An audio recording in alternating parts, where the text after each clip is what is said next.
Hello, it is Cheap Nails. Happy New Year's Day for going nail art. I upload every single Friday, and here at this channel I love using cheap and affordable products. And in this video I'm going to be doing neon tiger print nails, so let's get started. As you can see, I've already painted my nails white and they're dry, so I'm going to take this wonderful neon orange polish and I'm going to paint that over the white. I really like using white nail polish and then painting neon over the white because it just makes the neon polish much more opaque and I don't have to do 100 coats of it.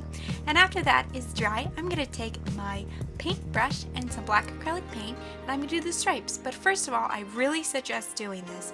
I took a piece of paper and I just practice on it. You want to start thick and then you want to go thinner, so you should practice thick and then flick. That's what my best rendition of trying to explain is, where you put the paintbrush down pretty hard and then you just flick your wrist, so it's thick then flick. So now let's try it on our nail to make that perfect tiger stripe. Some of them can be thinner or thicker. It really depends upon if you want the lines thinner or thicker, but I try to do mine just like medium, a little bit of thick, but definitely thinner towards the end of the line because it just makes that perfect tiger stripe nails. This is actually very fun to do and very easy. You just need some black acrylic paint. Now you can use black nail polish to do this too, but it has a high chance of smudging, so I definitely recommend using black acrylic paint that does not have a high chance of smudging. Now I'm going to put on a no smudge top coat. Even though I used acrylic paint, I definitely just wanted to put it on there just to be safe.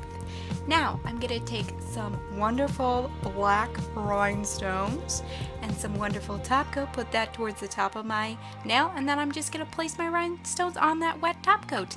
I wanted to add rhinestones because I have to add rhinestones. I love adding rhinestones. It just adds to the design. Add. How many times did I just say add? Okay, when the rhinestones are all done, I'm going to put a top coat on to seal them all in. I'm going to be using this long wear top coat. You definitely want to put another top coat on over that like water-based no smudge top coat because it doesn't last for very long. And after that, these nails are all done and I think they came out beautifully. I loved wearing them on my nails. They're very bold, so if you like walk into a room, someone's going to look at your nails and be like, whoa, your nails are beautiful. Look at them, they're so bold. Easy to do too, so it's very fun. I also like how I added the neon. You guys can tell me if you like the neon. And I wanted to give some quick shout outs to these lovely ladies: Milagros Mendez Nails, Marvelous Nails, Simply Kiwi, Polish Star, Moon Nails, and Jennifer Morales Feline Films. Thank you so much for all of your support. I hope you guys enjoyed this nail tutorial. I will see you next Friday. Bye!